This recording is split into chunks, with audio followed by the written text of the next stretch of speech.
함께 보실 하나님 말씀은 신약성경 에베소서 5장입니다. 9월 26일 에베소서 5장을 낸 날인데 5장은 33절까지 조금 길어서 다 읽지는 않고요. 1절부터 21절까지만 함께 봉독합니다. 신약성경 에베소서 5장 1절부터 21절까지 말씀, 신약성경 315면 전후를 보시면 되겠습니다. 1절부터 함께 봉독합니다. 그러므로 사랑을 받는 자녀같이 너희는 하나님을 본받는 자가 되고 그리스도께서 너희를 사랑하신 것 같이 너희도 사랑 가운데서 행하라. 그는 우리를 위하여 자신을 버리사 향기로운 제물과 희생 제물로 하나님께 드리셨느니라. 음행과 온갖 더러운 것과 탐욕은 너희 중에서 그 이름조차 부르지 말라. 이는 성도에게 마땅한 바니라. 누추함과 어리석은 말이나 희롱의 말이 마땅치 아니하니 오히려 감사하는 말을 하라.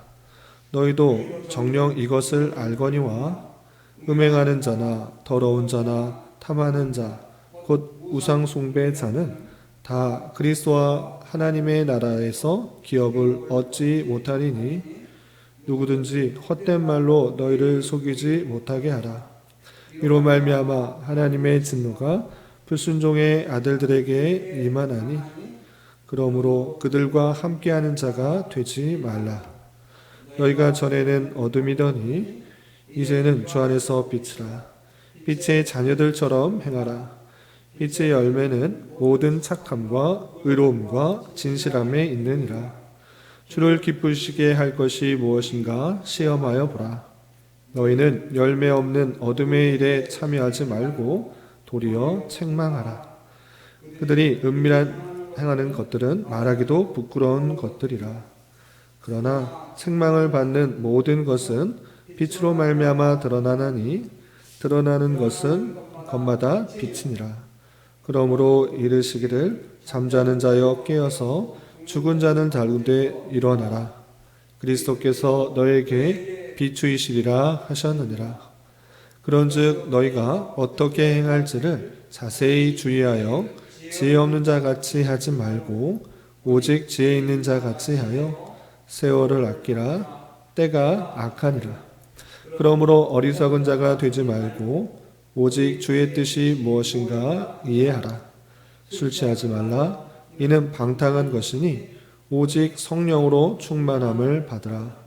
시와 찬송과 신령한 노래들로 서로 화답하며 너희의 마음으로 주께 노래하며 찬송하며 범사에 우리 주 예수 그리스도의 이름으로 항상 아버지 하나님께 감사하며 그리스도를 경외함으로 피차 복종하라. 아멘. 예, 감사합니다. 우리는 계속해서 구원받은 성도들이 이 땅에서 어떠한 삶을 살아야 되는지 에베소서의 말씀을 통해서 교훈받고 있습니다. 특별히 어제 살펴봤던 에베소서 4장에서는 우리가 그리스도로 말미암아 이방인과 유다인의 그 막혀있던 담이 허물어졌음으로 말미암아 더욱더 하나 되게 하신 것을 힘써 지켜나가야 한다라는 것을 교훈받았을 뿐만 아니라 주님께서 은혜대로 각 사람에게 은사를 주셨으니 그 받은 은사를 가지고 열심히 봉사하고 섬기는 것을 통해서 그리스도의 몸을 온전히 세워야 된다는 것을 교훈받았습니다. 뿐만 아니라 죄송합니다. 예, 그리스도의 분량에 장성한 데까지 우리가 자라나야 될 것을 우리가 교훈받았고 계속해서 이어지는 5장에서도 그렇게 하나님께서 우리를 하나 되게 하시고 또 은사를 주고 공동체를 섬기게 하시고 자라난 상태에서 성도들과의 관계에 있어서 또 이 땅에서의 삶을 살아가는 데 있어서 어떠한 자세와 또 생각을 가지고 살아가야 되는지 실천적인 교훈을 다양하게 하고 있습니다. 어떤 내용들이 있는지 좀 살펴보도록 하겠습니다. 우선 5장 1절과 2절에 있어서는 이 땅을 살아가는 데 있어서 목표 또는 기준점이 될 만한 아주 중요한 말씀을 하고 있습니다. 어떤 표현이 있는가 보시면 그러므로 사랑을 받는 자녀같이 너희는 하나님을 본받는 자가 되고 그리스도께서 너희를 사랑하신 것 같이 너희도 사랑 가운데서 행하라. 그는 우리를 위하여 자신을 버리사 향기로운 제물과 희생 제물로 하나님께 드리셨느니라 했습니다. 여기서 아주 중요한 표현이 있는데, 이 땅에서 우리가 살아가는데 목표 또는 지향점을 어디에 두어야 되는가를 도전받을 수가 있는 것입니다. 그럼 무엇인가 라고 할 때, 구원을 받기 위해서 열심히 수고하고 노력하고 봉사하고 이런 삶이 아니라, 이미 우리가 그 크신 사랑으로 인하여서 구원을 받았기 때문에 어떤 삶을 살아야 되는가? 하나님을 본받는 삶을 살아야 된다. 이것이 삶의 목표 또는 이유가 되어야 되는 것입니다. 그래서 하나님을 본받는 자가 되고, 하나님을 본받으면서 살아가는 자가 되기를 늘 일평생 목표로 삼고 그것을 살아가야 되는 것입니다. 그럼 하나님을 본받는 자가 된다라는 것은 실제적으로 어떤 의미가 있는가라고 할 때, 2절에서 표현해 준 것과 같이 이렇게 생각할 수 있습니다. 2절 보시면, 그리스도께서 너희를 사랑한 것 같이 너희도 사랑 가운데서 행하라 라고 되었습니다. 주님께서 우리를 사랑하실 때 이 사람이 잘 믿을 것을 알고 완벽하고 아주 훌륭하고 의롭기 때문에 우리를 사랑하신 것이 아니라, 하나님께서 우리가 여전히 흠이 있고 죄가 있음에도 불구하고 하나님께서 사랑해 주셨던 것입니다. 그 크신 사랑을 보여주신 그 그리스도의 모습을 생각하면서 우리도 우리 가운데 있는 여러 사람들을 사랑하는 자가 되어야 된다. 나에게 잘 대해주는 사람만, 나에게 흠이 없게 대해주는 사람만 사랑하는 것이 아니라, 여전히 부족하고 연약하고 또 해가 되는 그런 원수와 같은 사람일지라도 사랑하는 모습을 가져야 된다라고 표현하고 있는 것입니다. 그리고 그분께서 구체적으로 어떻게 하셨습니까? 우리를 위하여 자신을 버리사 향기로운 제물과 희생 제물로 하나님께 드리셨다라는 그 모습을 통해서 그리스도께서 우리를 사랑하신 것과 같이 우리도 또한 그를 본받아 서로를 사랑해야 된다라는 것들을 교훈하고 있는 것입니다. 이것이 일생 살아가는 데 있어서 가장 중요하고 또 실제 행해야 되는 그런 귀한 모습일 것입니다. 그리고 뿐만 아니라 3절 이하 또 계속해서는 우리가 그리스도를 본받는 데 있어서 또 어떤 삶을 살아야 되는가라고 할 때, 온갖 더러운 것, 죄악 가운데 거하지 않음으로 말미암아 하나님의 자녀요, 빛의 자녀로 살아가야 된다라는 것들을 이렇게 밝히고 있습니다. 어떤 표현들이 있는가 보시면 3절, 음행과 온갖 더러운 것과 탐욕은 너희 중에서 그 이름조차도 부르지 말라. 이는 성도에게 마땅하니라. 누추함과 어리석은 말이나 희롱의 말이 마땅하지 아니하니 오히려 감사하는 말을 하라 라고 하면서, 음행, 더러운 것, 탐욕, 이름조차 부르지 말라 할 정도로 그것과 가까이 하지 못하도록 하는 그 모습을 보일 수 있습니다. 우리가 은혜로 구원받았다라는 것은 우리의 삶이 완전히 성화의 모습으로 변화되어서 구원받은 것이 아니고, 여전히 부족하고 연약하고 또 죄악들이 있는 상태이지만 하나님께서 은혜로 그리스도의 의의 옷을 덧입혀 주었기 때문에 여전히 부패성들이 있는 것입니다. 그래서 온갖 더러운 것, 또 육체의 소욕에 따라가도록 가까이 하게 되면 그렇게 오염되고 계속해서 죄악 가운데 빠지게 되니까 그렇게 되지 않도록 분리를 하는 것입니다. 그래서 음행, 온갖 더러운 것, 탐욕, 이름조차 부르지 않을 정도로 멀리함으로 그리스도 구원받은 그런 성도로서 이렇게 살아가야 된다라는 것들을 강조하고 있는 것입니다. 또한 언어 표현에 있어서 이런 것도 있습니다. 이런 보시면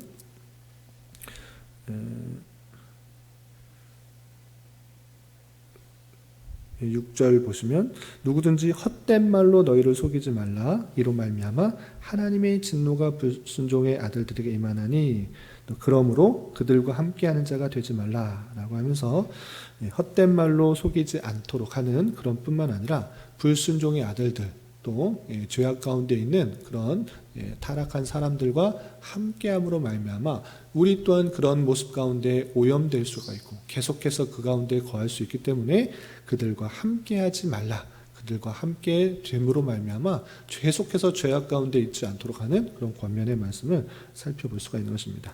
그리고 우리의 정체성을 다시 한번 8절과 9절에 이렇게 표현하고 있습니다. 8절 9절 보시면 너희가 전에는 어둠이더니 이제는 주 안에서 빛이라. 빛의 자녀들처럼 행하라. 빛의 열매는 모든 착함과 의로움과 진실함이 있느니라 라고 표현했습니다. 전에는 어떤 전에는 것입니까? 예수 그리스도를 알기 전에, 우리가 구원받기 전에는 어둠과 같은 그런 모습이다. 육체의 소욕에 따라 죄악 가운데 거하는 모습이지만 이제는 주 안에서 참된 진리와 참된 구원과 참된 의를 깨달은 자이기 때문에 우리의 정체성은 무엇인가? 빛이다. 우리는 빛이기 때문에 빛의 자녀들처럼 행하는 것이 되어야 된다라고 표현하고 있습니다. 또 빛의 자녀, 빛의 열매는 무엇인가 라고 할 때 모든 착함과 의로움과 진실함에 있다라고 하면서 우리가 맺어야 될 것은 악하고 더러운 것들이 아니라 착한 것도 의로운 것, 진실함의 모습으로 드러나야 된다라고 우리 정체성을 교훈함으로 깨닫게 하여 주심으로 말미암아 어떤 열매를 맺어야 되는지 또 밝혀주고 있는 것입니다. 그리고 여기서 좀 독특한 표현도 나옵니다. 10절 보시면 주를 기쁘시게 할 것이 무엇인가 시험하여 보라. 주를 시험하여 보라라는 그런 표현도 나오는 것입니다. 성경에 참 독특한 표현입니다. 하나님을 어떻게 시험할 수 있는가? 그런데 여기서 시험하는 것은 무엇인가 나올 때 하나님께서 어떤 것을 기뻐하시는가 곰곰이 살펴보라. 관심을 가지고 살펴보라 라는 것입니다. 하나님을 기쁘시게 하는 것이 무엇인지 고민하는 삶, 그것이 성도의 마땅한 삶이다라고 도전을 하는 것입니다. 그래서 나를 기쁘게 하는 것이 아니라 나의 육신의 기쁨과 즐거움을 위해서 사는 것이 아니라 주님께서 참으로 무엇을 기뻐하실 것인가 고민하고 생각하고 또 성경의 이런 표현처럼 시험하려 보려는 그런 자세로서 우리가 일평생 하나님을 기쁘시게 하는 자가 되도록 노력해야 된다라는 것들을 살펴볼 수가 있는 것입니다. 또한 11절 보시면 너희는 열매 없는 어둠의 일에 참여하지 말고 도리어 책망하라. 그들이 은밀히 행하는 것들은 말하기도 부끄러운 것이니라. 그러나 책망을 받는 모든 것은 빛으로 말미암아 드러나나니 드러나는 것마다 빛이니라. 그러므로 이르시기를 잠자는 자여 깨어 죽은 자들 가운데서 일어나라. 그리스도께서 너에게 비추이시라 하셨느니라 라고 하면서 우리가 주님 안에서 빛의 자녀가 되었음으로 말미암아 어둠의 일에 거하지 말고 그것과 분리되어서 빛의 자녀들처럼 행할 수 있도록 더욱더 힘써야 될 그 자세들을 교훈하고 있는 것을 볼 수 있습니다. 그리고 15절부터 21절까지 아주 중요한 표현이 나오는데 그건 무엇인가 라고 할 때 성령 충만한 삶이 무엇인가를 보여주고 있습니다. 우리가 흔히들 생각할 때 성령 충만해야 된다. 성령 충만한 삶을 살아야 된다. 성령 충만해라. 이런 표현들을 흔히 씁니다. 그런데 성령 충만의 모습을 내가 아무것도 할 수 없으니 어떤 성령의 힘을 받아서 내가 할 수 없는 신기하고 놀라운 일들을 행하는 것을 그냥 성령 충만하다. 성령 충만 받아라. 성령 충만하게 살아라. 이렇게 표현하는 경우가 많이 있는데 성경은 그렇지 않은 것입니다. 성령으로 충만을 받으라 또는 성령 충만한 삶이 어떠한 삶인지 에베소서에서 정말 잘 드러나고 있습니다. 어떻게 표현하고 있는지 먼저 살펴보도록 하겠습니다. 먼저 18절에 보면 이런 표현이 있습니다. 술 취하지 말라 이는 방탕한 것이니 오직 성령으로 충만함을 받으라 이렇게 되어 있습니다. 성령으로 충만함을 받으라 이른바 성령 충만인 것입니다. 술 취하지 않는 삶의 모습을 성령 충만함으로 비유하고 있습니다. 술에 취하는 거면 어떻습니까? 자신의 생각과 뜻이 아니라 술 기운에 힘입어서 어떤 것을 행하는 내가 하고자 하는 것들이 술 기운에 의해서 하는 것인데 그런 모습이 아니고 성령으로 충만했을 때 성령에 따른 인도함을 받아 사는 삶입니다. 그렇다면 그 삶이 어떠한 것인가가 15절부터 21절까지 쭉 설명되고 있는 것입니다. 그 표현을 자세히 살펴봐야 되는 것입니다. 그래서 15절 보시면 성령으로 충만한 삶이 어떻게 그려지고 있는지 15절 먼저 보시면 그런즉 너희가 어떻게 행할지를 자세히 주의하여 지혜 없는 자같이 하지 말고 오직 지혜 있는 자같이 하여 세월을 아끼라 때가 악하니라. 성령으로 충만한 삶은 지혜 없는 사람처럼 행하는 것이 아니라 지혜 있는 자같이 세월을 아껴 때가 악한 줄 알아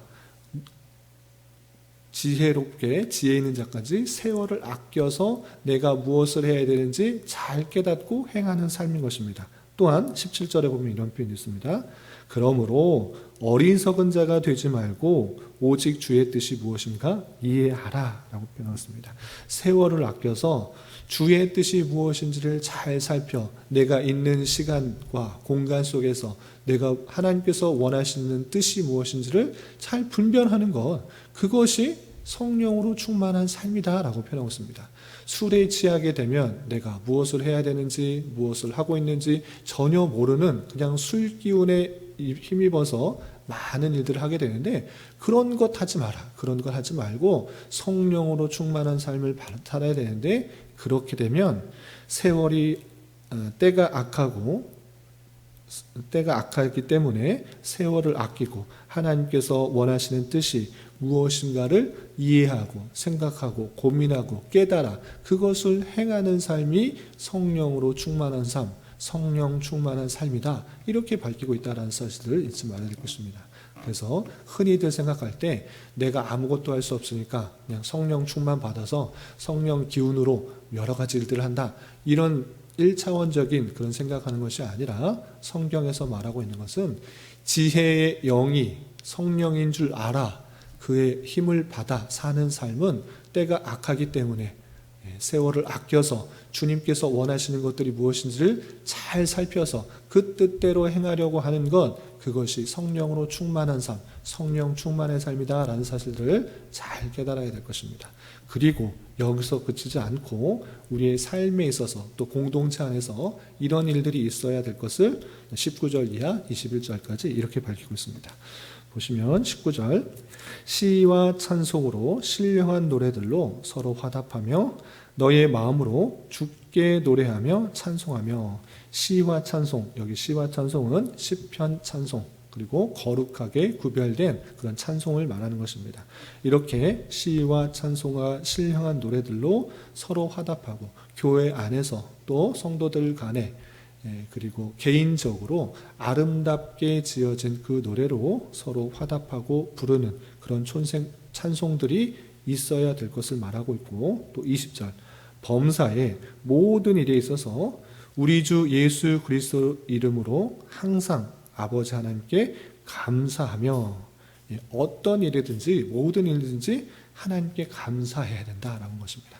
당장의 눈에 보이는 일은 우연히 찾아오는 것 같고 또는 어렵고 힘든 일 같아 보이지만 하나님의 놀라운 섭리 계획 가운데 어렵고 힘든 일을 통하여서 우리를 연단시키고 성장시키시고 또한 하나님의 섭리를 드러나게 하시는 그런 방편인 줄 알아? 그리스도의 이름으로 항상 하나님께 감사하는 삶, 그것이 성령으로 충만한 삶이다. 이렇게 밝혀주고 있는 것입니다. 또한 21절 그리스도를 경외함으로 피차 복종하라 라고 했습니다. 그리스도를 경외하듯이 서로 자신을 드러내고 자신 높아지고 섬김을 받으려는 것이 아니라 복종하는 삶으로 드러나야 된다. 그것이 성령으로 충만한 삶이다. 이렇게 밝혀주고 있는 것입니다. 그렇다면 피차 복종하는 삶이 어떠한 것인지 그게 무엇인지를 또 22절 이하 6장 9절까지 계속 밝히는 것입니다. 아내와 남편 사이의 관계에 있어서 서로 복종하는 모습이 무엇인가? 자녀와 또 부모와의 관계에 있어서 서로 복종하며 나아가는 모습이 무엇인지 또 종들과 상전들과의 관계에 있어서 서로 피차 복종하는 것이 어떻게 들어내는지 자세히 설명되고 있는 것입니다. 그런데 내용이 길기 때문에 5장까지 내용만 살펴보면 5장 22절부터 33절까지 아내와 남편 간에 서로 어떻게 복종해야 되는가라고 할 때 간단하게 말씀드리면 그리스도인으로서의 아내된 자는 남편을 복종해야 된다. 어떤 자세로? 교회가 죽게 하듯이 그것을 복종해야 된다. 이렇게 표현하고 있고 마찬가지로 그리스도인 된 이런 구원받은 남편으로서는 아내를 주님께서 교회를 사랑하듯이 목숨을 다 바쳐 사랑하라, 이렇게 표현하고 있는 것입니다. 그 관계, 왜 그렇게 복종하고 서로 섬기도록 했는가라고 할 때 그 표현에 있어서 교회와 그리스도의 관계가 어떠한지를 더욱더 깊게 생각하기 위해서 남편과 아내의 관계를 그렇게 하나님께서는 원리적으로 행하도록 알려주셨다라고 표현하고 있는 것입니다. 그래서 남편 된 자로서는 아내를 무엇보다도 가장, 그리고 어떠함에도 불구하고 죽기까지 사랑해야 되는 자세를 끝까지 유지해야 될 것이고, 아내 된 자로서는 마치 교회가 그리스도를 사랑하듯이 복종하듯이 그 말씀에 복종하려고 하는 자세, 그것들이 있어야 된다는 것들을 우리는 교훈받을 수가 있는 것입니다. 여기까지가 5장 내용인데, 다시 한번 말씀을 요약하자면, 구원받은 성도로서 일평생 가져야 될 목표가 무엇인가? 하나님을 본받는 자의 삶, 성화의 삶을 살아가야 되는 것입니다. 그런 데 있어서 가장 1차적인 것은 주님께서 우리를 사랑하셨듯이 그리스도께서 우리를 화목제물로 드리시면서 우리를 사랑하시고 섬겼던 것처럼, 우리 또한 우리 주변에 있는 사람들을 사랑하는 자세가 있어야 될 것이고, 또 우리의 죄와 연약함과 또 죄성들이 여전히 남아있다는 것을 기억하면서 온갖 더러운 것, 죄악들과 함께하지 않도록 우리는 빛의 자녀다라는 것들을 더욱더 깊이 인식하면서 더러운 것과 죄악과 또 죄악에 빠질 수 있는 것에 더욱더 가까이 하는 것이 아니라 멀리 할 수 있도록 해야 될 것이고, 성령으로 충만한 삶을 살기 위해서 우리는 세월이 악한 것을 기억하면서, 때가 악한 것을 기억하면서 세월을 아껴서 주의 뜻이 무엇인지를 잘 분별하여서 그 뜻을 행하기에 힘쓰는 자가 되어야 될 것입니다. 이런 말씀의 교훈에 따라 오늘 하루 남은 한평생 힘있게 살아갈 수 있는 저와 여러분이 되시기를 주님의 이름으로 부탁을 드립니다. 기도하겠습니다. 하나님 아버지, 감사합니다. 오늘 말씀을 통해서 구원받은 성도로서 어떠한 삶을 살아가야 되는지 여러 가지 교훈을 받았습니다.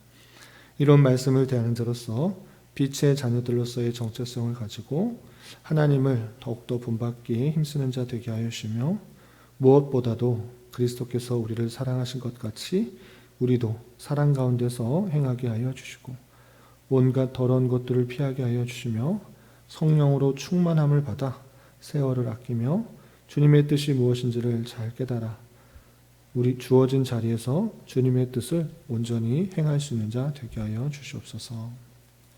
주님, 9월은 장학이라는 주제로 한 달을 보냈습니다. 신앙의 성숙과 성장을 위해 배우고 익히는 것을 더욱더 힘쓰는 교회 되게 하여 주시고, 다음 세대 아이들을 위해 관심 갖고 기도하며 신앙이 발전적으로 계승될 수 있는 은혜가 있게 하여 주시옵소서. 주님, 교회 내 육체의 질병과 연약함으로 생활이 어렵고 힘든 가운데 있는 여러 성도들과 병원의 치료를 받는 여러 지체들이 있사오니 주님 지켜주셔서 건강에 잘 치유되고 회복될 수 있도록 인도하여 주시고, 직장과 사업장의 문제로 가족의 전도와 신앙을 위해 아이의 임신과 남편의 사업을 위해 주님께 간절히 부르짖며 나가는 여러 지체들이 있사오니 주님 그들과 함께하여 주시고 그들의 기도 응답해 주시사 우리의 기대와 소망보다 훨씬 더 풍성한 것들로 채워주신 하나님을 깊이 경험할 수 있는 기회 되도록 인도하여 주시옵소서. 오늘 저녁에 있는 수요 성경 공부 시간에도 주님 함께하여 주실 줄 믿으며 이 시간 각자 간절하게 간구하는 기도 제목 주님께서 들으시고 가장 선한 것들로 응답하여 주시옵소서. 예수님의 이름으로 기도 올리옵나이다. 아멘.